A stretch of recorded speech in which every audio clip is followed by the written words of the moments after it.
Assalamualaikum sahabat Islam Madani. Kekhalifahan Abbasiyah dan Daulah Abbasiyah merupakan kekhalifahan Islam yang memiliki masa pemerintahan antara tahun 750 hingga 1258 Masehi.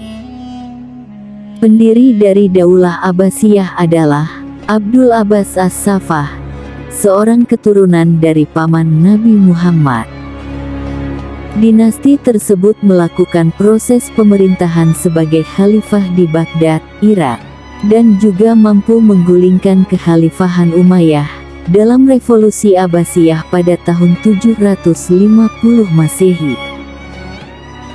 Kekhalifahan ini juga mampu mencapai masa kejayaan pada abad ke-9 hingga abad ke-10, serta begitu terkenal akan jasanya memajukan ilmu pengetahuan. Meski begitu, setelah 5 abad berkuasa, kekuasaan Daulah Abbasiyah pada akhirnya mengalami kemunduran hingga runtuh. Runtuhnya Daulah Abbasiyah tentunya disebabkan oleh beberapa faktor.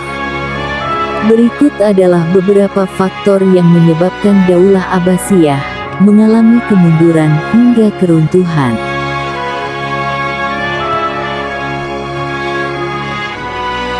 Pada masa pemerintahan Bani Abbas, perebutan kekuasaan sering terjadi, terutama di awal berdirinya.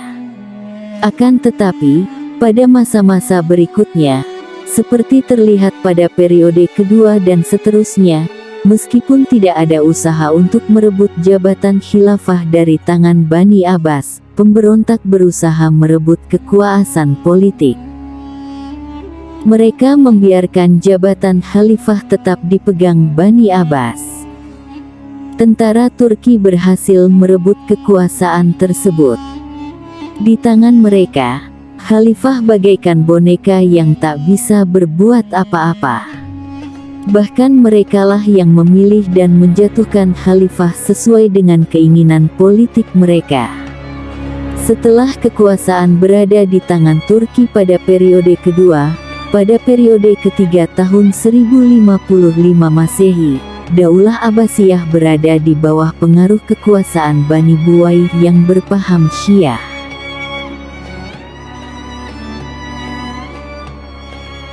Luasnya wilayah kekuasaan Daulah Abbasiyah membuat komunikasi pusat dengan daerah sulit dilakukan.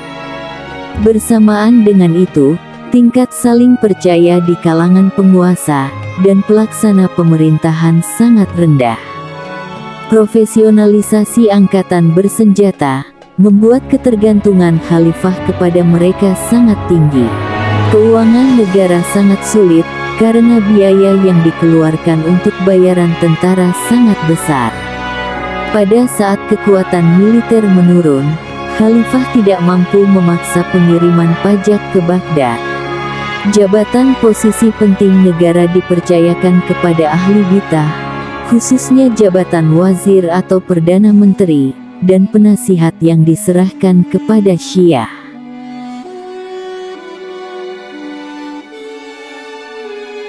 Khilafah Abbasiyah juga mengalami kemunduran di bidang ekonomi, bersamaan dengan kemunduran di bidang politik.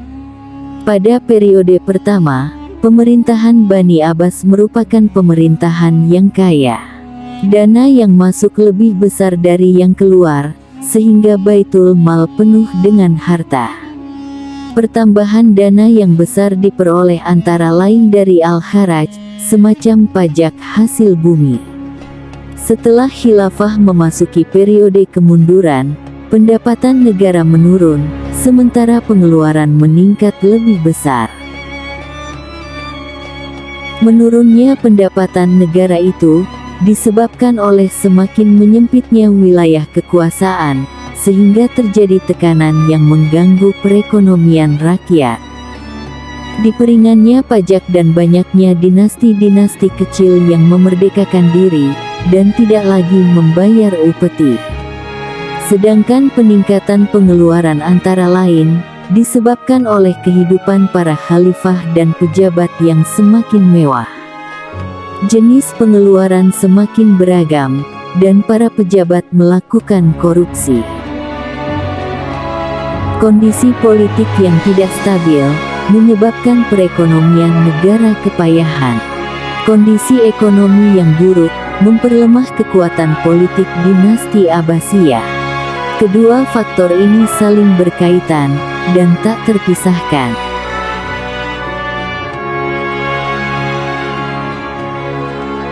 Fanatisme keagamaan berkaitan erat dengan persoalan kebangsaan.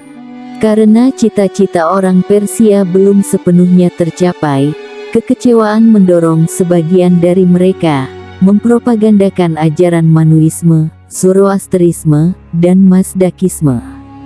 Munculnya gerakan yang dikenal dengan gerakan Zindik ini menggugah rasa keimanan para khalifah.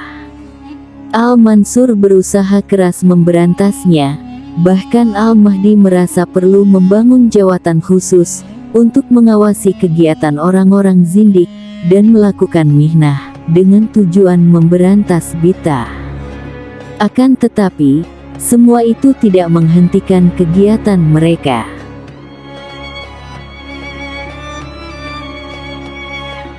Berlanjut mulai dari bentuk yang sangat sederhana, seperti polemik tentang ajaran, sampai kepada konflik bersenjata yang menumpahkan darah di kedua belah pihak. Gerakan Al-Afshin dan Karamitah adalah contoh konflik bersenjata itu. Pada saat gerakan ini mulai tersudut, pendukungnya banyak berlindung di balik ajaran Syiah, sehingga banyak aliran Syiah yang memandang gulat atau ekstrim, dan dianggap menyimpang oleh penganut Syiah sendiri. Aliran Syiah memang dikenal sebagai aliran yang berlawanan dengan paham Ahlus Sunnah.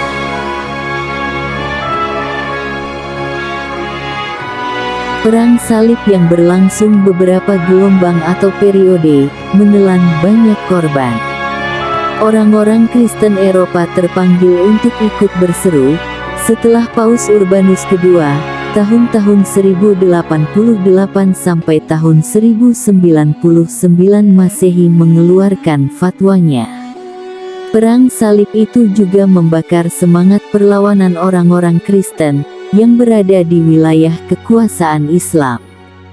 Namun, di antara komunitas-komunitas Kristen Timur, hanya Armenia dan Maronit Lebanon yang tertarik dengan perang salib dan melibatkan diri dalam tentara salib. Pengaruh perang salib juga terlihat dalam penyerbuan tentara Mongol. Disebutkan bahwa Hulagu Khan, panglima tentara Mongol, sangat membenci Islam karena ia banyak dipengaruhi oleh orang-orang Buddha dan Kristen Nestorian. Gereja-gereja Kristen berasosiasi dengan orang-orang Mongol yang anti-Islam itu, dan diperkeras di kantong-kantong Ahlul Kitab.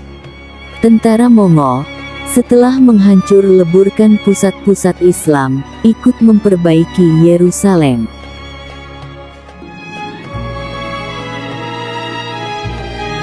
Pada tahun 565 Hijriah atau 1258 Masehi, tentara Mongol yang berkekuatan sekitar 200.000 orang, tiba di salah satu pintu Baghdad. Khalifah Al-Musta'sim, penguasa terakhir Bani Abbas di Baghdad tahun 1243 sampai tahun 1258 Masehi, betul-betul tidak berdaya dan tidak mampu membendung topan tentara Hulagu Khan. Pada saat yang kritis tersebut, Wazir Khilafah Abbasiyah, Ibnu Al-Kami malah mengambil kesempatan dengan menipu Khalifah.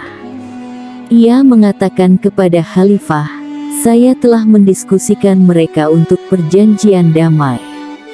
Hulagu Khan ingin mengawinkan anak kecilnya dengan Abu Bakar bin Mutashim, putra Khalifah.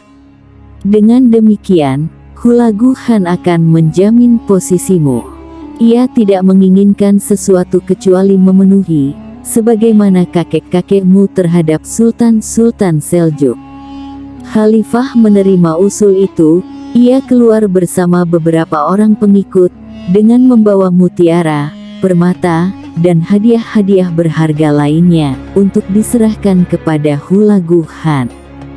Hadiah-hadiah itu dibagi-bagikan Hulagu kepada para panglimanya. Keberangkatan Khalifah disusul oleh para pembesar istana yang terdiri dari ahli fikih dan orang-orang terpandang. Tetapi, respon Hulagu Khan sungguh di luar dugaan Khalifah. Apa yang dikatakan wazirnya ternyata tidak benar.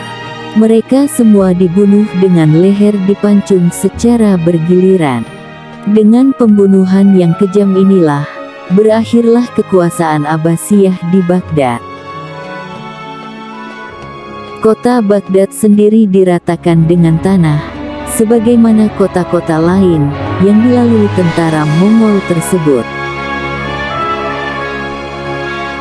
Meski sudah dihancurkan, Hulagu Khan memantapkan kekuasaannya di Baghdad selama 2 tahun, sebelum melanjutkan gerakan ke Suriah dan Mesir.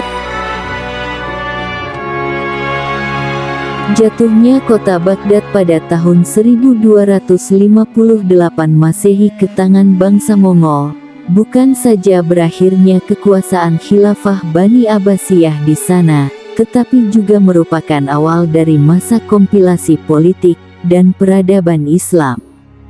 Karena Baghdad sebagai pusat kebudayaan dan peradaban Islam yang sangat kaya dengan khazanah ilmu pengetahuan, ikut serta pula di bumi hanguskan oleh pasukan Mongol yang dipimpin Hulagu Khan.